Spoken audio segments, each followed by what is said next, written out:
Magandang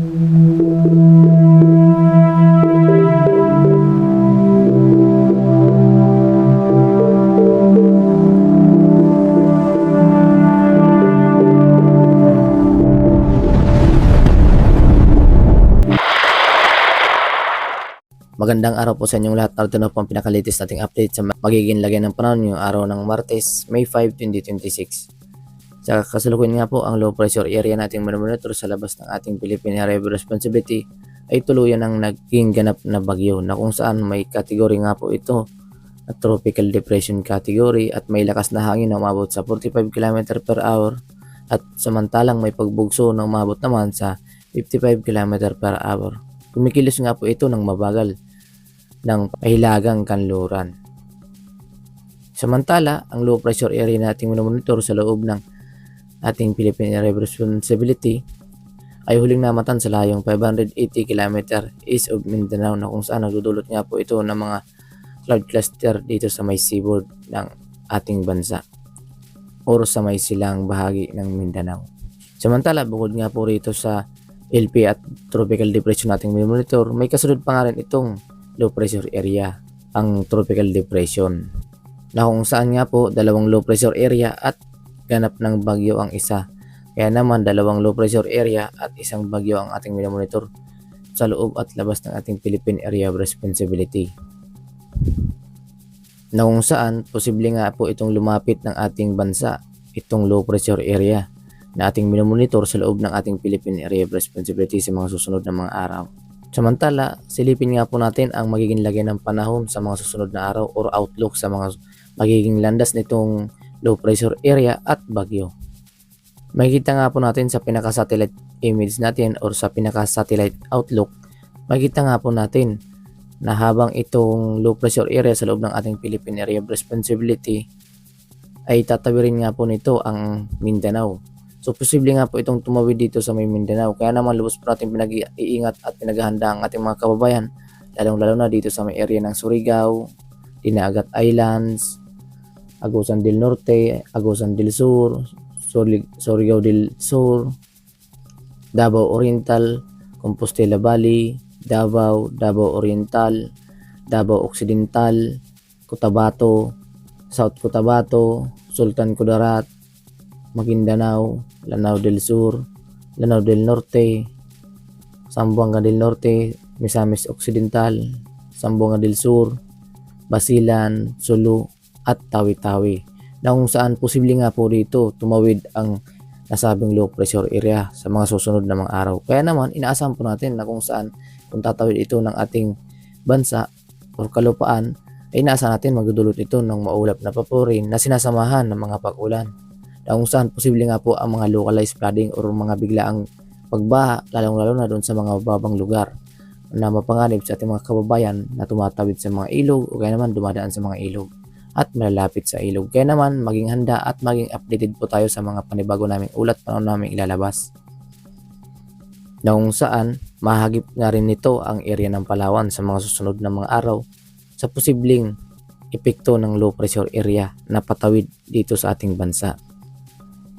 Samantala, ang kasunod nga po nitong tropical depression or ganap ng bagyo sa labas ng ating Philippine Area of Responsibility, habang ito ay tumatawid ng ating bansa ang low pressure area na nasa loob ng ating Philippine Area of Responsibility, ay siya namang paglapit nito ng ating Philippine Area of Responsibility ang ganap ng bagyo sa labas ng ating Philippine Area of Responsibility. Nakapansin-pansin nga po, mayroon nga po itong sinyalis ng kakaroon ng mata or sentro. At habang ito'y papasok ng ating Philippine Area of Responsibility, ang siya namang paghina nitong low pressure area na kasunod, na kung saan hihilahin nga po nitong ganap na bagyo ang kasunod nitong low pressure area. Kaya naman inaasa natin na malulusaw na lamang itong kasunod na low pressure area sa labas ng ating Philippine Area of Responsibility. Samantala, kung ito ay maging ganap pa rin na bagyo, itong tropical depression, kapag pumasok ng ating Philippine Area of Responsibility, itatawagin natin ito sa local name na Bagyong Kaloy, ang pangatlong bagyo na posibleng mabuo sa taong 2026. Kaya naman maging alerto at maging updated po tayo sa mga panibago naming ulat panahon na aming ilalabas, dahil ang anumang oras maaari pa rin magbago ang magiging landas nitong mga bagyo at low pressure area nating monitor. Kaya naman mas mainam na maging alerto at updated. Para maging updated po kayo at manotify lang po kayo sa mga panibago naming ulat pa naming ilalabas, paki-like and subscribe para notify po kayo at maging updated po kayo sa mga panibago nating ulat pa namin ilalabas ukol dito sa low pressure area at bagyo nating monitor at sa magiging lagi ng ating panahon, na kung saan nga po base nga po sa ating climatological track sa buwan ng Mayo, mayroon tayong mga inaasahan na papasok ng ating Philippine Area of Responsibility, na kung saan mas lalapit nga po ito sa may silangang bahagi ng Visayas, patungo naman dito sa may Bicol Region, Aurora, patungo dito sa may Isabela, kung saan ang kanyang pagkilos ay pahilagang silangan. So, kikilos nga po muna siya pahilagang kanluran, so mas lalapit muna sa ating bansa bago tuluyan ng papalis ng ating bansa pag nasa area na ito ng Isabela, or kapag malapit na ito sa Isabela, posible na nga po itong kumilos pahilagang silangan ang kanyang mga pagkilos or track ngayong buwan ng Mayo. Samantala, may pangalawa tayong senaryo na kung saan lalapit ng ating bansa ang mga namumuong bagyo at posible nga itong maglandfall dito sa may area ng Samar Region, na kung saan posible nga itong unang maglandfall dito sa may area ng Eastern Samar, patungo dito sa may Samar at Northern Samar, at tatawid dito sa may area ng Masbate, patungo naman dito sa may area ng Romblon, Marinduque at area ng Batangas papuntang Metro Manila bago tuluyang pahilagang silangan ang kanyang pagkilos. So ganyan po yung magiging senaryo sa posibleng daanan or track ng mga bagyo na nabubuo ngayon sa buwan ng Mayo. At dahil dyan, lubos natin pinaghahanda ang ating mga kababayan sa mga posibleng epekto ng mga low pressure area o bagyong nabubuo sa ating bansa. At para sa mga hindi pa nakakaalam, ilan nga bang bagyo ang nabubuo sa buwan ng Mayo? Sa kasalukuyan nga po, meron po tayong inaasahan, 1 o 2 bagyong ang posibleng mabuo ngayong buwan ng Mayo. Kaya naman lubos po natin pinaghahanda ang ating mga kababayan sa mga posibilidad ng paglakas ng mga low pressure area at pumasok ng ating Philippine Area of Responsibility na siyang makakaapekto naman sa ating bansa. Kaya naman mas mainam na maging alerto at updated po tayo upang makaiwas po tayo sa masamang epekto panganib. At para naman sa maging lagay ng panahon yung araw dito sa Luzon, inaasahan pa rin natin makakaranas ng maliwalas na panahon or improving weather pa rin ang inaasahan natin, na bahagyang makakaranas ng bagyang maulap na papurin at mga light rains pagsapit ng hapon at gabi. Lalo na po yan dito sa may area ng Legazpi, na kung saan pagsapit ng hapon at gabi nakakaranas po tayo ng mga maulap na papurin at mga sinasamahan po yan ng bagyang mga light rains. Samantala dito sa may nalalabing bahagi ng Luzon, inaasahan po natin improving weather at maging alerto lang po tayo sa mga localized thunderstorm na nagdudulot ng mga biglaang boost ng mga pag-ulan, lalo na po yan pagsapit ng hapon at gabi. Kung natapat sa inyo ang mga cloud cluster na fully developed, ang siyang mararanasan po natin, pero hindi naman po tumatagal po yan. So bigla ang boost ng malakas na mga pag-ulan at bigla naman pong hihina. So ganyan po yung tinatawag nating localized thunderstorm, kapag fully developed ang mga cloud cluster or mga kaulapan na siyang biglang babagsak at mawawala lamang po yan, na kung saan meron po tayong agwat at temperatura na umabot sa 26 hanggang 32 degrees Celsius dito sa may Legazpi. Samantalang dito naman sa may Tugigaraw, may inaasahan po natin mainit pa rin ang temperatura ating inaasahan na mapanganib pa rin sa ating kalusugan, na kung saan umaabot po sa 26 hanggang 38 degrees Celsius ang ating inaasang agwat at temperatura. Samantala para sa mga kababayan natin na may trabaho sa ilalim na matinding sikat ng araw at hindi may iwasan, uminom ng maraming tubig upang maging hydrated po ang ating pangangatawan, na kung saan nga po mayroon po tayong inaasang agwat at temperatura na umabot sa 26 hanggang 38 degrees Celsius dito sa may Tugigaraw. Samantalang dito naman sa may Lawag, 26 hanggang 31 degrees Celsius. Baguio, 17 hanggang 25 degrees Celsius. Metro Manila, 24 hanggang 35 degrees Celsius ang ating inaasang agwat na ng temperatura. Tagaytay, 23 hanggang 32 degrees Celsius ang ating inasang agwat ng temperatura. Samantala para naman sa may lagay ng panahon dito sa may Palawan, Visayas at Mindanao, inaasahan po natin makakaranas pa rin ng maulap na papurin na sinasamahan ng mga kalat-kalat na mga pag-ulan dito sa may area ng Palawan. Lalo na po yan dito sa may area ng Calayan Islands, Puerto Princesa, na kung saan may inasahan po tayong agwat ng temperatura na maabot sa 26 hanggang 31 degrees Celsius dito sa may Puerto Princesa.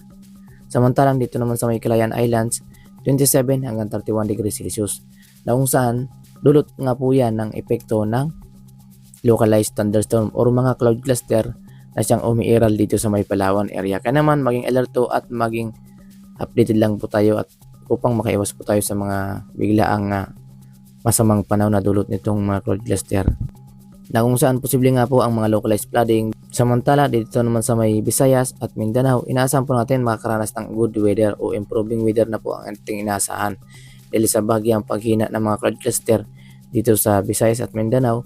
Ngunit maging alerto lang po tayo pagsapit ng hapon at gabi dahil sa mga localized thunderstorm, dahil sa mayroon pa rin po tayong monitor na low pressure area sa may silangang bahagi ng Mindanao at nasa loob po yan ng ating Philippine Area of Responsibility, na kung saan nasa seaboard pa nga po itong cloud cluster.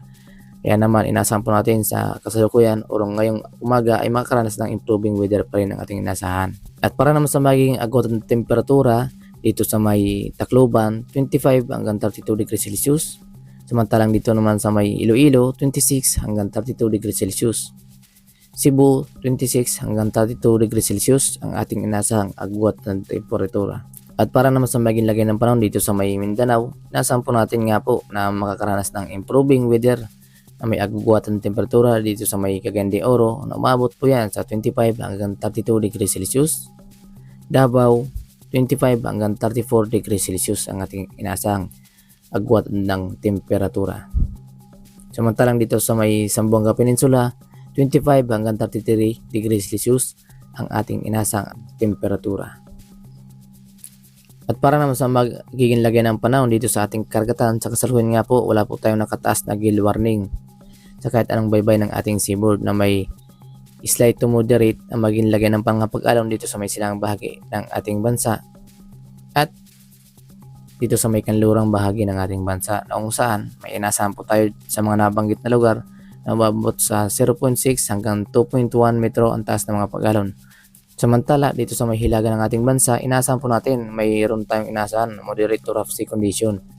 Nalubos po natin pinaganda ang ating mga kababayan at lalong-lalo na doon sa mga mangisda at pumapalaot. Sa area po yan ang Batanes, including Babuyang Group of Islands, Ilocos Norte, Apayao, Cagayan Valley Region. Kaya inaasahan po natin na posible pa rin ang makakaranas ng bagyang pagtaas ng mga pag-alon. Kaya naman lubos po natin na pinagahanda at pinag-iingat dahil sa posibleng masamang epekto ng mga biglaang taas ng mga pag-alon, lalong-lalo na doon sa mga pumapalaot at mga nangingisda na may mga maliit na sasakyang pandagat. At yan nga po ang pinakalitis nating update sa magiging lagay ng panahon ngayong araw ng Martes, May 5, 2026. Maraming salamat sa inyong lahat at ingat po tayong lahat at ugaliing maging alerto at updated po tayo sa mga panibago nating ulat panahon naming ilalabas. God bless us all.